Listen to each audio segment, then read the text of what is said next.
Ladies and gentlemen, it's time to Wrestle Rock with Rick Connor. What the F was that entire freaking promo about? Mark Callbacher. She's like the James Ellsworth of women. And Cory Castle. I look like Paul London and Brian Kendrick mixed. Hey, what's going on, everybody? Welcome to 2021. Welcome to Wrestle Rock. This is going to be a great year. It's going to be so much better. Everything's going to be so great. Everything's fantastic in the year of 2021. Yeah, 2021, whatever the hell year we're in. But hey, everybody. Happy New Year. Welcome to the future. One big thing in 2021 we will have is WrestleMania will be in front of fans. Because Tampa Bay, their stadium, they're just letting people in for the football game. So if they're doing that, then we're going to have fans for Mania. Which should be really interesting if we don't have fans all the way up till Mania to see how the crowd's going to react to everybody coming out. And WWE is going to expect like what they think, and then the crowd's going to take over that show, and it's going to be really fun. You know what? If they want to let all these people in and get together and not wear masks, you know what? Go ahead, take out your grandparents. I don't care. It's going to make a better WrestleMania. Go ahead and take out the family that you never really cared about. So just go ahead and wipe them right off the face of the planet. Your little cousins that you never really see. Go ahead, wipe them out. Mark was being all optimistic. Mark was being all optimistic about a cool experience, and then you were like, "Yeah, let them all die. Whatever. Who cares? Die. You're Florida. You deserve it." The government won't give us $2 grand, so now they just need inheritance by their grandparents. So they got to go to the stadium watch this game. The only way they can be able to pay their bills is grandma's got to kick the bucket. WrestleMania is going to be like Boomer Mania. Kill them off. Knock them dead. Go right ahead. I'm fine with it. Yeah, yeah, man. This is this is going to be a real weird experience. They were talking about trying to get this for the Royal Rumble, but I don't think it's going to happen. About letting fans into the building, I don't think it's quite there yet. I don't think anybody. Because where's the Royal Rumble being held? Do we even know yet? Is it going to be just probably the Thunderdome? Yeah. It's not in the Amway Center anymore. It's at like Tropicana Field or something now, right? It's at a different place. Well, that's isn't it? Why wouldn't you just talk?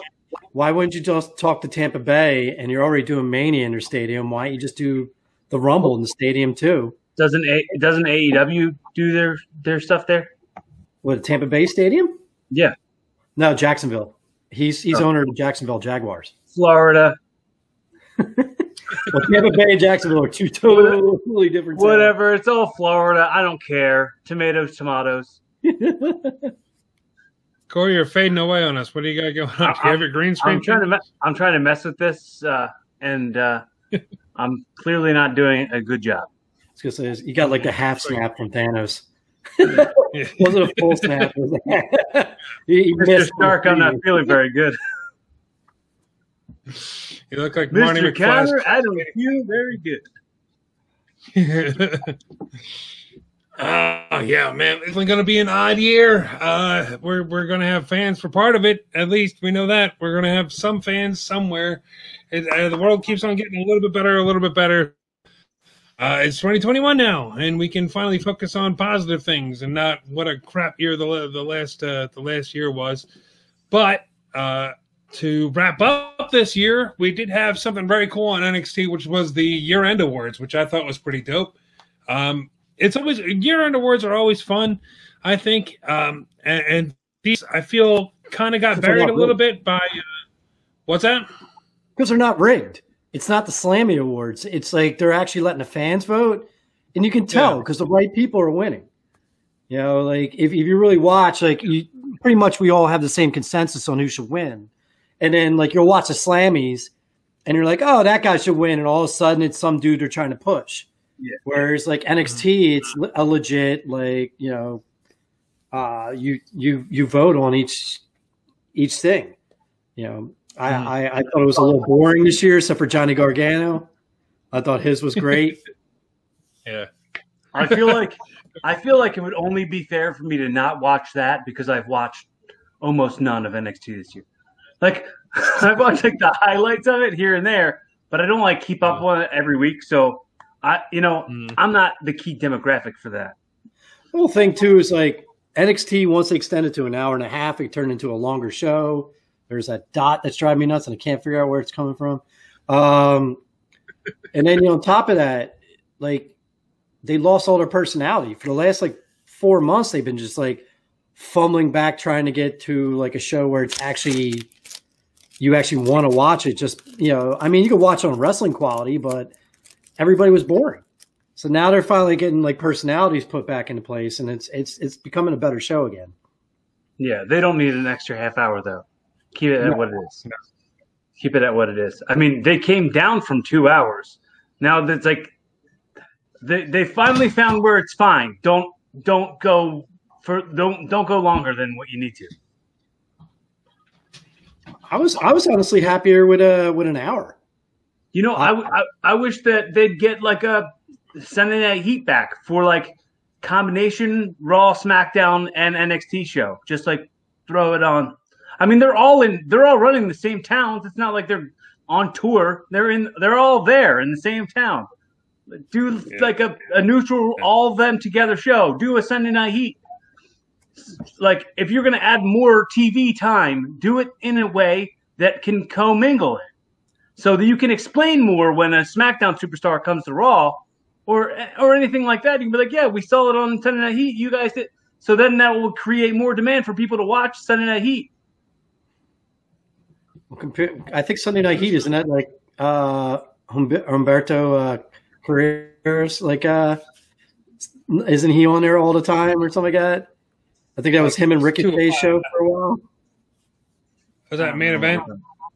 Main event or whatever it is on Sundays. Yeah, they still have main event. Main event, believe it or not, is still a thing. Like main event exists, and 205 Live still exists. But I mean, if they're looking to get TV time, right? They should be given TV time on the network or on USA to a different day of the week, and maybe not a brand that already exists, on those networks. Go, hey, maybe we're going to put main event on for a half hour on Sundays, or I'm saying like Sunday Night Heat, but I'm saying like kind of like a Shotgun Saturday, like stuff that would come on in the mornings and stuff. If they had something like that actually played on network television, it could be neat. Mm-hmm. Yeah, I agree. They did something a couple weeks ago with R-Truth and Elias, where R-Truth came out on Monday Night Raw, and while Elias was playing in the ring, and Truth was just like, it came out on main event and interrupted me, and I just wanted to come out and apologize. And everybody went, what? When? No, who watches main event that we know that happened? Like, are you kidding? There was no like recap or anything. He just came out. And so I was like, yeah, I was on main event, and I did this. And I'm like, okay. You could have showed they that. Should make those shows count. Yeah, they should make those shows mean something. Like it's like it's already something you're spending the money to produce. Might as well try to get something out of it. Yeah, that's why when they released EC3, who's going to be on main event now? They weren't using him anyway, and then they were like, no, he was on main event for the last 6 months. Where they're like, was he? Are you kidding me? Nobody knew that. I didn't know. Everybody's like, I was like, I guess EC3 is injured. It's like, no, he's wrestling weekly on main event, and nobody knew about it. So yeah, it'd be nice to get those like 205 Live and the and main event some press, man. It'd be great. Yeah, and why not do like a When Worlds Collide weekly thing with everything? You can go NXT proper and NXT UK. Throw them boys in there. Throw some 205 Live, some SmackDowns, some Raws, all on one show, and it just can kind of mean something instead of just adding longer TV time. So you can add more commercials to Raw or to NXT. Is that why you're doing it? It's like, is the network seeing what the ratings are? And I don't know. I think it's just it feels like wasted resources. It is totally, and like you said, Rick, when they were talking about like, oh, like I did this to you, Elias, on main event. Why didn't they show a clip of that? Right. Like him interrupting or something. So like it's like, oh, hey, let's point some eyes to main event. And then what's the worst? You at least make, the main event program of that show. You can tie that into Raw or SmackDown so people are watching again. I'm not going to watch it because I already watch like 15 hours of wrestling a week, and I can't do anymore. I can't. But I mean, they could do like like turn it into like a Raw pre-show or a SmackDown pre-show. Why not? Like they used to have Sunday Night Heat on before pay-per-views. Like that used to be the kickoff show. Why not do that again? Why does it have to be some weird ESPN looking? Hire us for consultants on WWE products because we have great ideas. If they come out with a Sunday Night Heat now that's like a hodgepodge of talent, and maybe call it Sunday Night Hodgepodge, we know that they're listening. They're listening to our show and taking the ideas. Sunday Night Hodgepodge, now on USA. We're like, hey, we came up with that. We're just say that it actually is. Like we just start talking about it, and then they're like, wait, did we agree to? And then watch it be a thing, and be like, yeah, we willed it into existence. We did that. We're announcing it right here and right now. Introducing to the USA Network, Sunday Night Hodgepodge. It's happening. It's happening, folks. I'm telling you. They can't stop watching us. We do be creative. As I say, I'm trying to think of what went down this week. I thought every show except for NXT and AEW were pretty much mediocre. We did get 2 returns this week. We got Eric Rowan, which was really surreal, showing up on AEW. And Rick and I were talking before the show. They were trying to say that Jericho was in trouble. I was like, how does he get in trouble when he's part owner or whatever of the Federation? Right. Because he was screaming, it's Eric Rowan. That's Eric Rowan from the Bludgeon Brothers. And someone, I guess, got upset because he just yelled out some like WWE property names. On commentary? Yeah, on commentary. And I didn't hear it. The Excalibur's screaming, I guess they're calling him Eric Redbeard. Okay. So, Excalibur screaming, it's Eric Redbeard, and Jericho right after is like, it's Eric Rowan. Well, Jericho's probably drunk, one. Most likely. 2, he's like, well, it applies to the fact that Brody Lee was Luke Harper. If he goes, Brody Lee was Luke Harper, and Luke Harper teamed with Eric Rowan, who's right there, just so this makes sense to everyone. You know what it is too. I think in the end, Jericho understands that we're a lot smarter. Like we know who Eric Rowan is, right? Like anybody who started following Luke Harper in AEW most likely was an old fan of WWE or still is. Right. So they know who the guy was. They know who Eric Rowan is. Yeah, everybody who watches AEW are people who've already watched AEW and already get it, and already kind of get that it's they're not out there making new audiences, really. You get it if you watch it.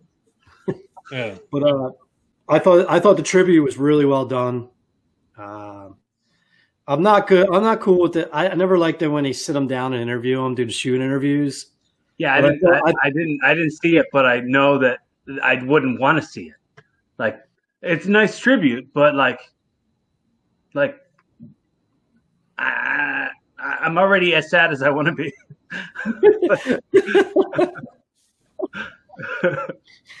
Well, then definitely don't watch the tribute video. That was the other thing they were talking about. They were talking about, hey, Chris might have gotten in trouble for dropping those words. Then they do the tribute video, and in the tribute video, there's Roman Reigns, there's Bray Wyatt, Jey Uso in the background of one of them. It was photos though? It wasn't like WWE footage. No, it was just photos. It was photos I guess people were posting or the wife had of them that they used for the tribute. But it was just I don't get it. I don't understand why we have to pretend that he didn't work in another like place for like so many years. It's all about like the dollars and cents of it. Like it's more about the copyright of that intellectual property. Yeah. It's really not about like honoring the man.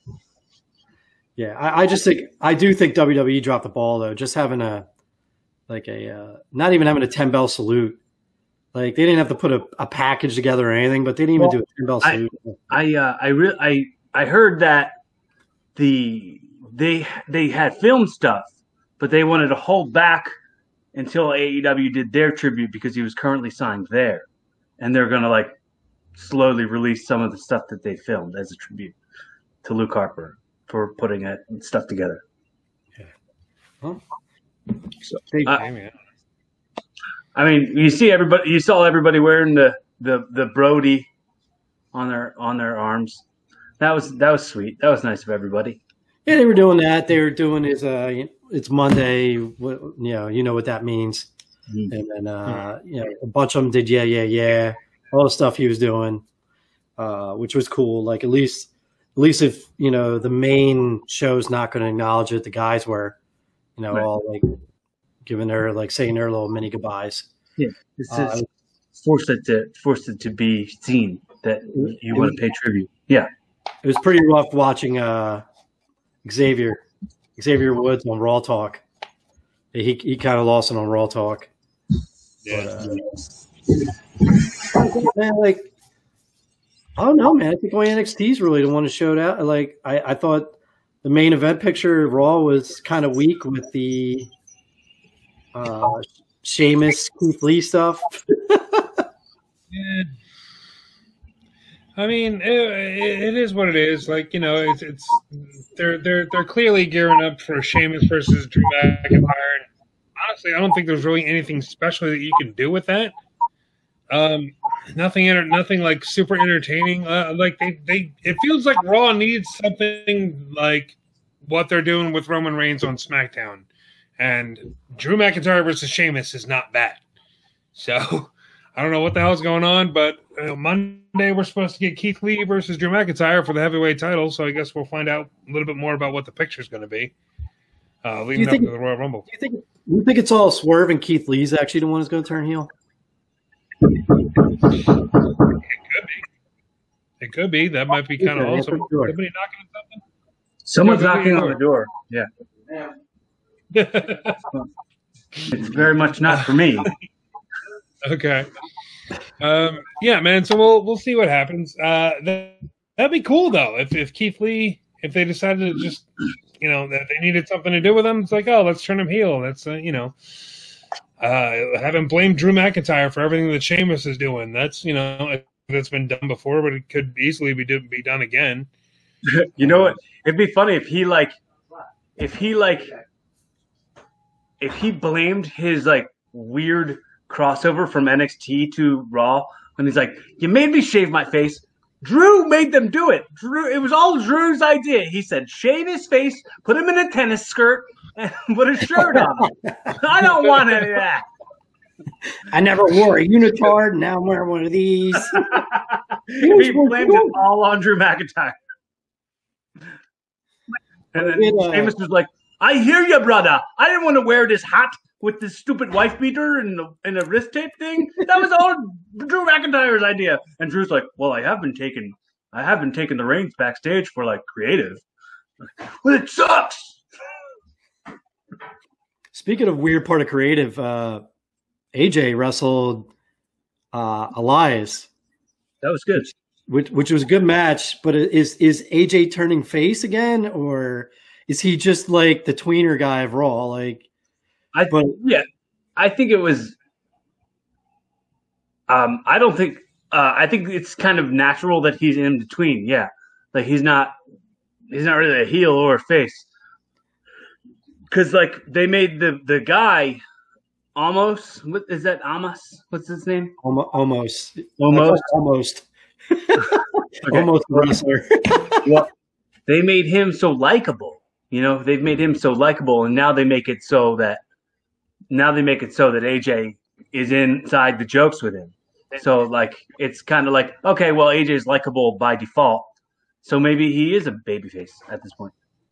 I don't know, but I just love the trash talking to Elias, and then at the end AJ just jumps up and chest bumps almost. He's gonna jump like 5 feet in the air to hit him. AJ's really running well, like with this guy being so much bigger than him, and making it's actually one of the only enjoyable things on Raw right now. Like entertainment wise, like it's just enjoyable to see those two together. I almost would do a little more than just dump people in tables, but we'll see. I don't know, man. Is this guy trained? Like, what's going on with him? Is he, is he going to be a wrestler at some point? What's happening? Does anybody know anything? I think he's in the performance center. He's training with Keith Lee and he's and Otis. Because apparently they're all in the same league when it comes to wrestling. Yeah. Time to go to school, Jackson. It sucks, but yeah, it's very well might be the case. It could be this is just a guy that they picked up out of nowhere because he's 7'3" and he looks awesome. A lot like Jessamine Duke and whatever the other one's name is. It's like, oh, let's bring these girls in from MMA and we'll put them with Shayna Baszler, and you never see them again because they weren't any good. Well, they probably were nowhere even they were not wrestling fans at all. Like they probably had no idea what it was. They were like, well, I mean, someone said we'd be good at this, so let's try to be good at this. So bye. Well, I mean, you got to figure like they probably saw the money that Baszler was making, and it was a lot less physically demanding than UFC, I think. Probably. Can I talk to you about the funniest thing I've seen this week?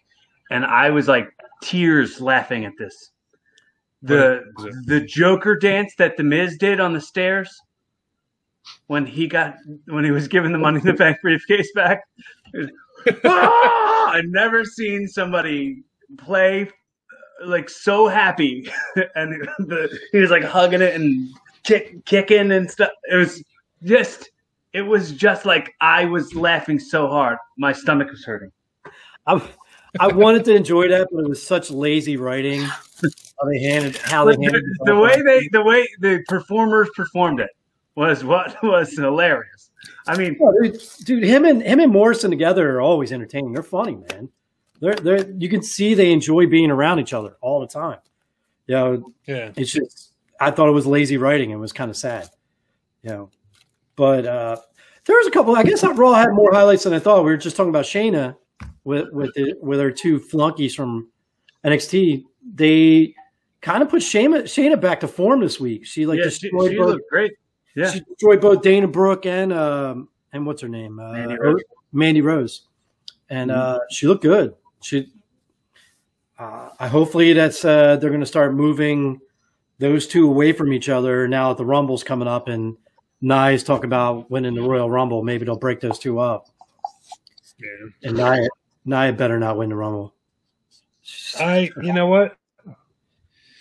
If Nia Jax wins the Royal Rumble, I'll say this right here on the internet so everybody can remind me that it happens. If Nia Jax wins the Royal Rumble, I will stop watching wrestling all day for 1 month. I will not be on the show anymore. I will just, all of February, I will just be nothing. You won't see or hear from me because I will just not watch any wrestling. Because at that point, you might as well just give up. Is what I'm saying. Because that would be the worst possible scenario. That's you got. I mean, with the returns, you got supposedly Eva Maria's returning this week or very soon, and what's her name? Sonya Deville just came back, and already you Maria, got two people that should be. What's that? They're supposed to be debuting Maria, like she's supposed to be coming back, or Melina. She's coming back. Yeah. At the Legends night. The other fun thing I thought about that, the Legend when what's the guy with the rose Angel Garza when he was doing that thing. When it would be so funny. It would be so funny if they played it like some of these wrestlers don't watch the program they're actually on, so they don't know.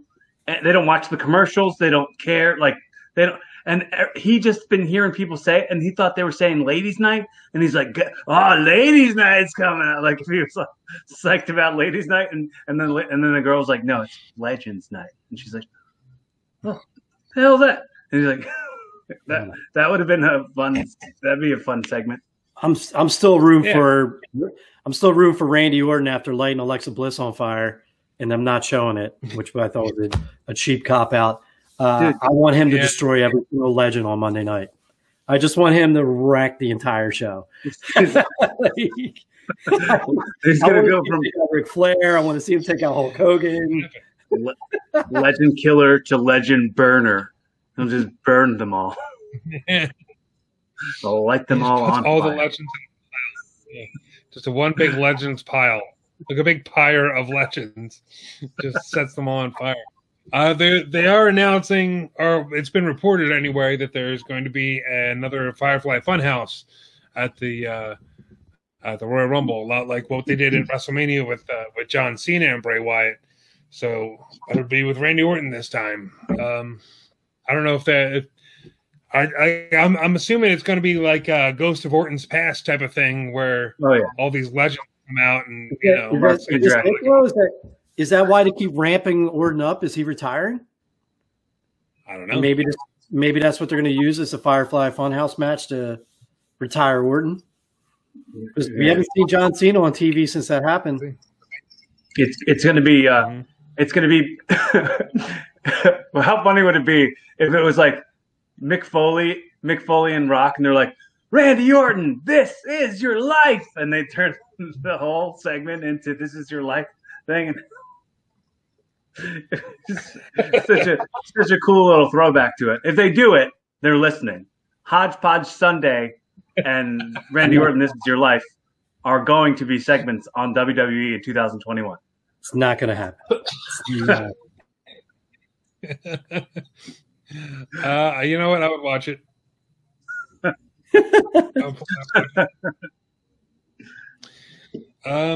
Yeah, man, but it'd be interesting to see what happens. They very well could do something with Mick Foley. "This Is Your Life" at the Firefly Funhouse. I don't know. Interesting to see if he's going to retire. I didn't think about that. I mean, he's got to be getting up there. Well, it's either that or though. So, I don't know. It's either that or maybe he's deciding to go off television for a while. But you think about it, if they're going to do that, isn't he supposed to wrestle Edge at Mania, or is Edge not ready to wrestle at Mania? And they're just going to do away with that, maybe have Edge versus somebody else later on. Like, because like I said, that was pretty much John Cena's retirement match. Like I mean, but remember, John Cena and Randy Orton are two totally different people. So I think like Randy Orton has the ability to come back from it, because like with John Cena, you don't hear Randy Orton being the voice of the elephant on the Peanuts commercial. Like Randy Orton isn't like leaving WWE to do other things, and that's like not really showing in any way. Like he's still like a peak performer. So I don't think that he's going anywhere. Know me? I don't know, man. We'll see. I don't even know how to get. There's a rumor that Bray's going to come out with a new mask. I don't know what this means, or like a newer character. Well, yeah, I heard that too. It's gonna be like Super Shredder, but the Fiend.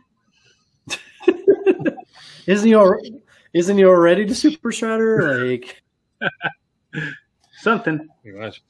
I mean, nobody can beat him but Goldberg. So what was on this? What was on this canisters on TCRJ? Is that what those letters were? Yeah, something like that. Bray Wyatt's just going to come back as that giant Death Star with an eyeball on top of the match next. You were talking about laugh out loud moments. I do have to admit, Randy Orton beating up the puppets had me laughing. When he grabbed the buzzer puppet and just threw it at the Sister Abigail puppet out the window, I laughed so hard. It was so stupid. but he's just wrecking these puppets with and he's just so vicious with everything he does. He's so committed to wrecking a bunch of fake animals. It was good. It's as dumb as the whole thing is. They're really killing it, acting wise. Like they're like I'm believing these parts. Like Alexa Bliss is fantastic. You know what could sell a little bit better would be like commentary. The commentary team could sell it way better. They could be like, oh, so do you smell that? That reeks. You know what I mean? Just to add that other element of it into it. Like that gasoline, it's a good thing there's not a whole bunch of people in this building. Like you can be like, oh, this is why we can thank goodness for Thunderdome, because we haven't all these people breathe in this gasoline. It would just add elements of like another scent, you know, so you can just see it and hear it, smell it too. I think in general they needed to. My thing keeps on freezing here. I think in general they need to just sell the whole thing more, because it got very much to the point where it was just like, oh, come on, Randy. Oh, no. Don't do it, Randy. No. Oh, come on. Come on. Like, what are you doing, commentators? He's about to set a woman on fire. Can you act like it? You know, like, what the hell? Yeah. I've had Randy, come on. Oh, Randy, oh. Like, what are you doing? It's really it's like, it's hard to suspend my disbelief. Like, I don't truly care. I mean, I truly don't believe that you care about her as a person at all. I got to admit, probably one of the most badass images in ages is the dark with him just holding the match all lit up and like half of his face is lit up. Randy, probably one of the most badass images I've seen in ages in wrestling. Like, he looks like an absolute murderer in that. And it's just great. Yeah. He's great at what he does. I mean, you can comment on his matches if they're boring or not. But if you give Randy a story, like I said, guy kills it every time if you give him a story he likes. And he's been running with this. Yeah, he's been running with it since Edge. Well, that's also why I don't think he's going anywhere. We're circling back. That's also why I don't think he's going anywhere. But I just segueing right from what we were just talking about with the commentators. What did I send you guys? Did you get the text? I sent both you guys a text. About the Ricochet. Ricochet. He was saying some stuff, and they were just talking right over it. Like, just know to sit out. Like, they're like so overproduced sometimes that they are underperforming. Yeah. Like someone producing them should be like, hey, sit out. Let whatever moment happen. Because what did I write? Let me see. I typed it out. The thing that Ricochet said was so dramatic. Like, it was like something like I'm Maximus Decimus Meridian, the father to a murdered son, the husband to a murdered wife, and I will have my revenge in this lifetime or the next. I'm allergic to Ricochet in the Retribution. Because he lost the cat. I'm allergic to crappy writing. I can't get the lighting in my house. I'm going down at this time. Losing the light. And that dot on your face keeps moving. It was up by your eye earlier. Now it's by your chin. I think it's a reflection off the painting on the picture on the wall here. I think that's maybe. What it is. Oh boy. But, I was gonna say, man. I didn't think we were gonna dive that deep into Raw. I thought it was boring, and then you look at it, it was actually there was a lot going on in Raw. We never even got to NXT, and NXT was, like I said, the Brody thing was great. What they did AEW from top to bottom. If you want to do a tribute show, I think they pretty much changed the standard. But NXT is building for their New Year's Evil next week, and I thought that was a really good show. And the weird thing is we were talking about how long NXT is now. they did a shoot promo with Kyle O'Reilly, Finn Balor. What's the new scary, the new Undertaker the fourth, because they've had Bray Wyatt and Aleister Black. No, the other one. Karrion Kross. Yeah, Karrion Kross come out and do his TikTok thing, and then of course Damian Priest came out and attacked him. Awesome. Should have ended the show. Absolutely awesome. And I thought it was the end of the show, and then a wrestling match came on right after, and I was like, damn it, I forgot the show's too long now.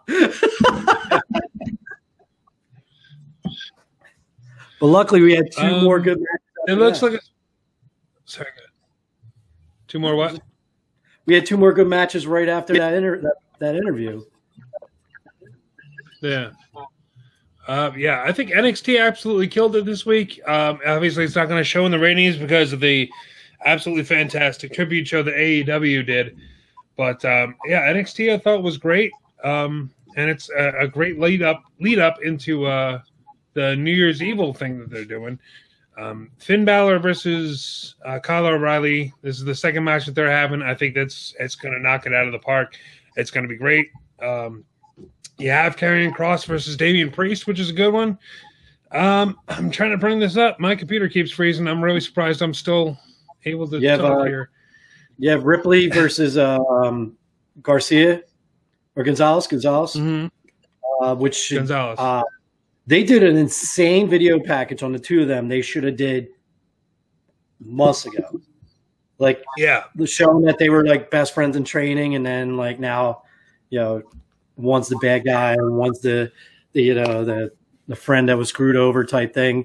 They should have did that months ago to get this whole entire series more impact. And now they're just getting for the last match. But I think Ripley and Gonzalez are going to kill it. I think both of them work well together. I'm trying to think. Raquel Gonzalez is only improving, so it's gonna be fun.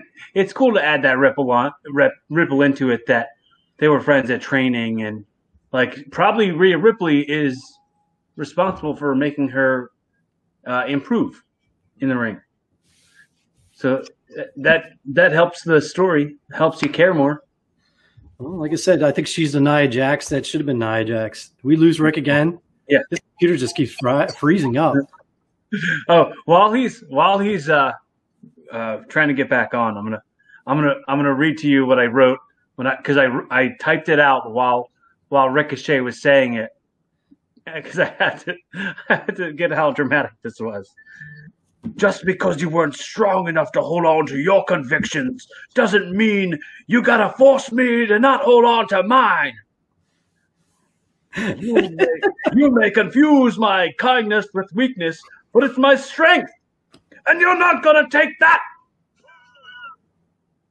It's like, what was he performing for? Like, it was very like Mel Gibson. You'll take our lives, but you won't take our freedom. Like, he should be wearing a kilt in front of like a bunch of warriors. He was doing like a soliloquy. It's like really going at it. The whole problem with Ricochet is this, man. The kid could never talk. He was mad, but everything he showed in the ring was what he was about. And I don't know if they should have gave him a mouthpiece, or they should have kept him silent and never let him talk when he wrestles. Mm-hmm. I don't know. But once they started scripting his promos, they made him so corny and he's so cheesy because they don't get who he is at all. Mm-hmm. And I guess he has no input on his character at all, even though. He was it 5 years ago? He was one of the biggest wrestlers in the world, and now he just sits there and he loses to a bunch of guys. That one looks like what was CM Punk's quote on that one? They showed the one guy from Retribution. He's like, when you have way too many paper plates, and his mask looks like a stack of paper plates with holes cut out in it. Slapjack or slapjack. But yeah, dude, I think what would be a really cool way to handle this. I think it would be really cool if Ricochet were to join Retribution, and maybe like kind of go heel too, because like, you know, Mustafa's doing a really good job as a heel. Like he's taken this turd pile and tried to polish every one of them. I think the way that the Retribution angle has been handled has been terrible, but he's making the best out of it as a performer. So if Ricochet were to like join and do some like character to what it is, like, and like get real into it, like these other guys are doing, and then his babyface turn from that will be so humongous that it would be undeniably like main event caliber stuff against like him and Mustafa. Yeah, well, I was hoping they would do something like that, or they can get better wrestlers. Like first you take Ricochet, and then they go after another wrestler that the fans kind of are into, but for some reason WWE ain't doing something, and have him join. And then sooner or later you beat up all the dudes in the masks, and then you have the actual real faction afterwards. What was it that that Dolph Ziggler and Robert Roode are going by now? Something dogs. Oh, I forgot what it's called. They have the shirts. Yeah, it's like Dirty Dogs or something. Yeah, they had an awesome showing beating up the Street Profits on Friday night. That was actually a really good segment. Good for them. I mean, I hope they can build something.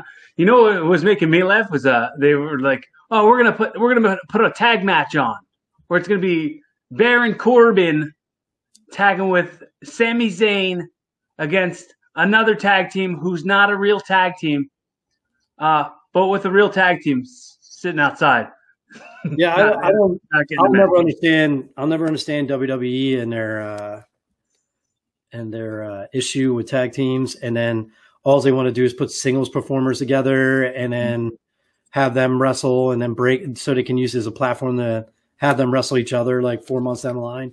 Yeah. I was going to bring that up with NXT because they just announced the tag team tournament is coming up, the Dusty Rhodes, and Lucha House Party is going to be in it, which is going to be fun because they had a really good showing on Wednesday night on NXT. Rick can't come back. Is that what? I thought he texted again. No, that was me. But here he is. I was about to say, who do you think they're going to put together? Because it seems like every year the Dusty Rhodes Memorial Tournament, they put two wrestlers together as a tag team just so they can break up and wrestle each other at the next takeover. Are you there, Rick? No. Can anybody hear me? We can hear you. Yeah. Oh, can you? Okay. Well, you can't see me for some dumb reason, but okay, sure. Here's my blank screen. It'll make for good YouTube content. You just put up an Eddie Valentine picture. Oh, there you go. Picture of Eddie Valentine in his underwear. Or no, he's just wearing a belt and nothing else. Just doing this. He comes on, he just has a picture of himself. So, randomly, who's the two from NXT that they're just going to throw together? Is that what you're saying? I was saying, because we were just talking about how you have these tag teams on SmackDown, and what do they do on SmackDown? They do two people who aren't a tag team versus Baron Corbin and Sami Zayn in a tag team match, and then the actual tag teams are off the actual television, except for a beat up angle. Well, also, like the Forgotten Sons, the Lone Wolves, whatever, the Lone Rangers. They were over on the side, a tag team managing a guy in a tag team match who's not in a tag team with the guy he's in a tag team with against another team who's not a team. Just the other thing too, SmackDown needs tag teams. Bring those guys back. Put them back as a tag team, and then you have Baron Corbin out on the outside while they're wrestling. Right. And then you have this dynamic where Baron Corbin can interfere in their matches and vice versa. Well, yeah. I think they want to make sure they always keep their hoods on for some reason. Like they have to have their hoods up, or else they're not menacing enough to be in the, what is it called, the court? The Knights of the Lone Wolf. Knights of the Lone Wolf. That sounds very nerdy. Ricochet should Game go of in Thrones. do speeches. Yeah, let Ricochet do his speeches for them.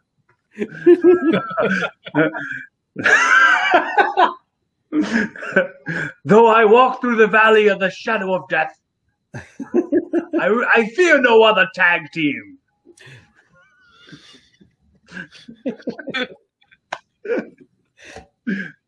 But they did my whole thing about SmackDown was actually was a good show. They also did another fake tag team. They did Otis and Daniel Bryan. Right, yeah. That's who's in the match. That was who was in the match with. That's the best picture I could find of Eddie Valentine. Wait, is that it? That's Eddie. Yeah. For the people listening who aren't watching the video, Rick put a picture of Eddie Valentine, a very, very like emotionless, sort of expressionless look on his face, with no shirt on, kind of doing this arm down motion.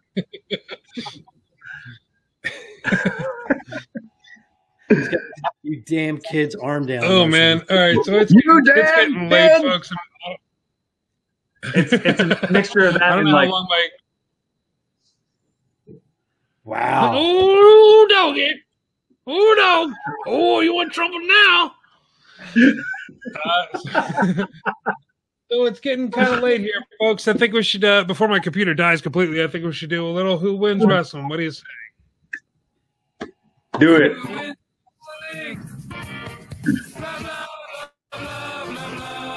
You couldn't make Eddie wiggle to that? Cory.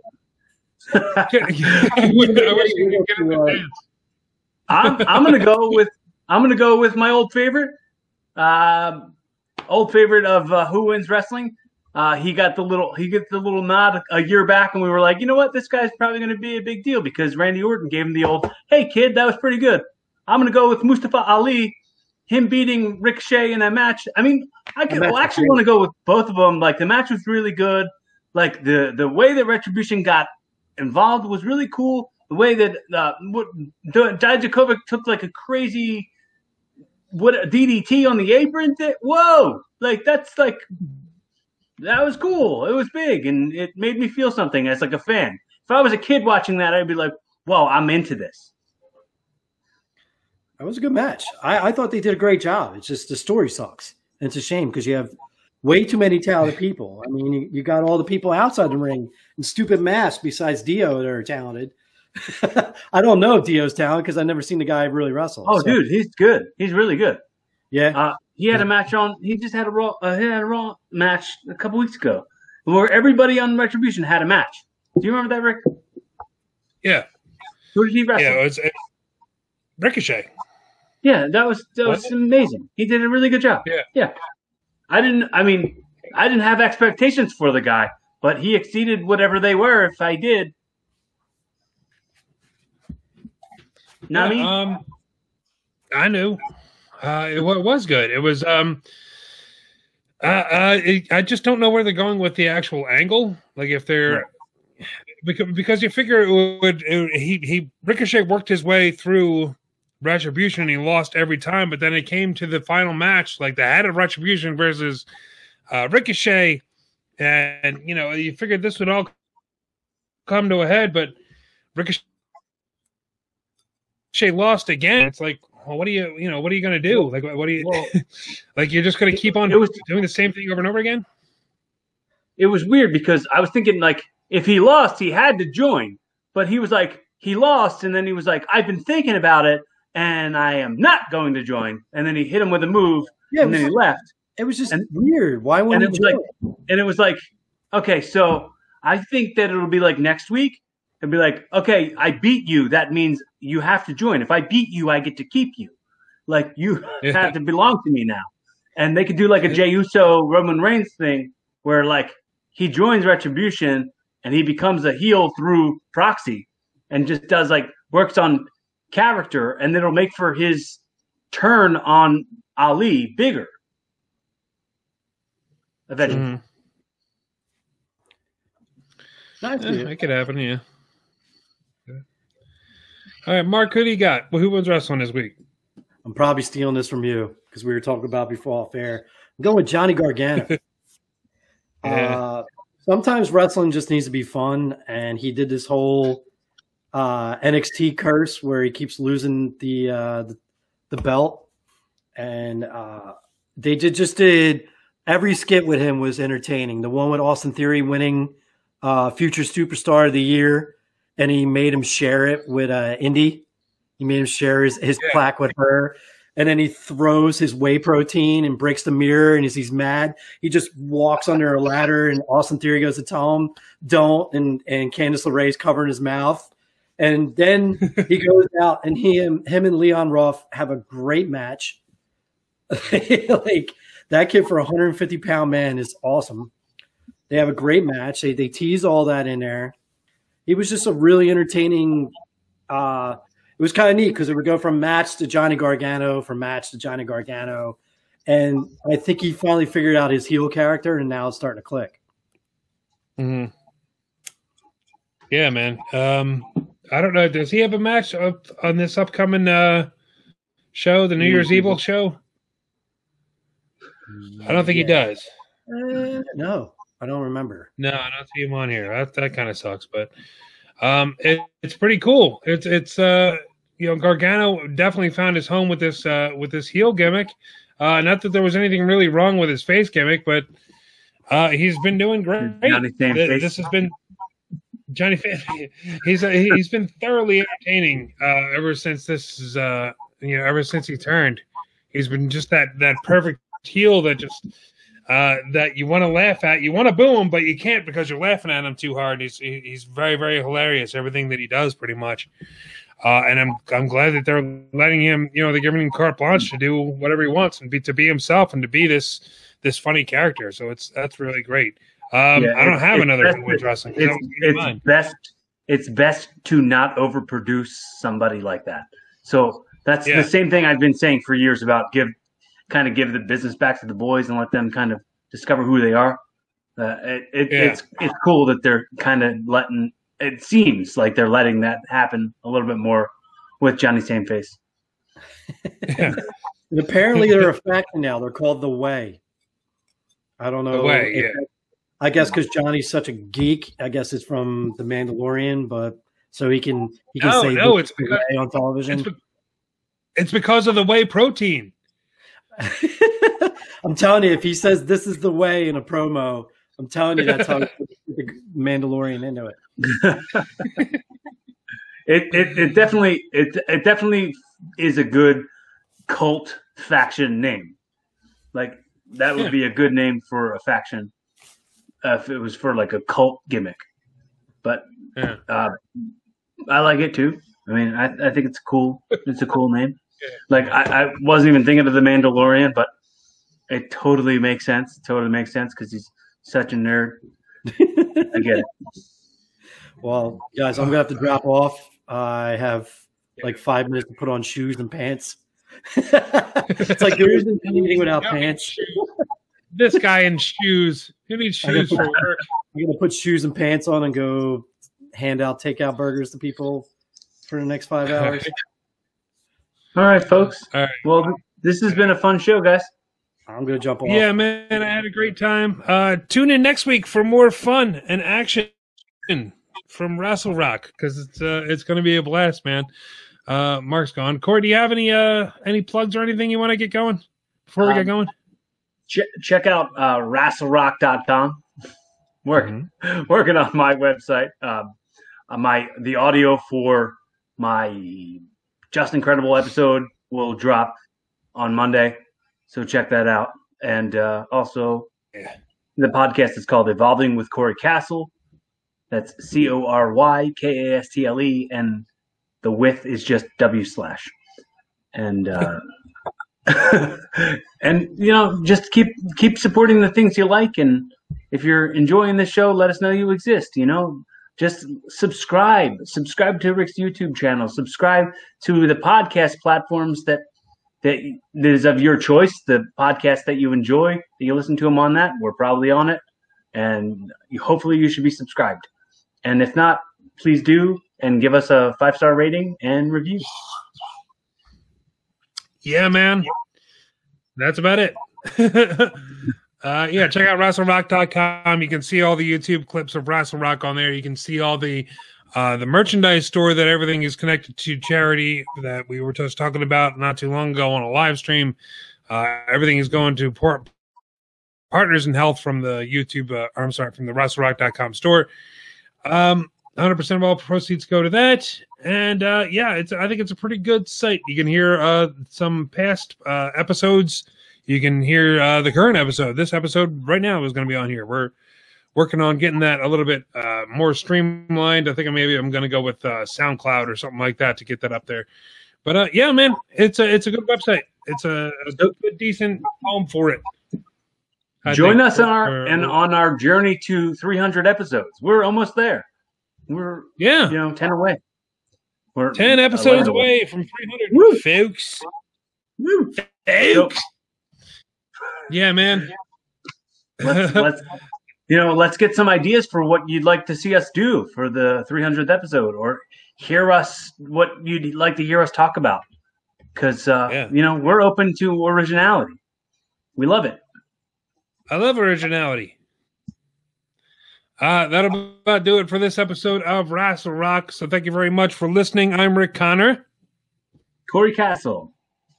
And I will see you. No, what do we say? Let's take it out like we always do with Mr. Nick Burke. It's so hard to say goodbye to yesterday.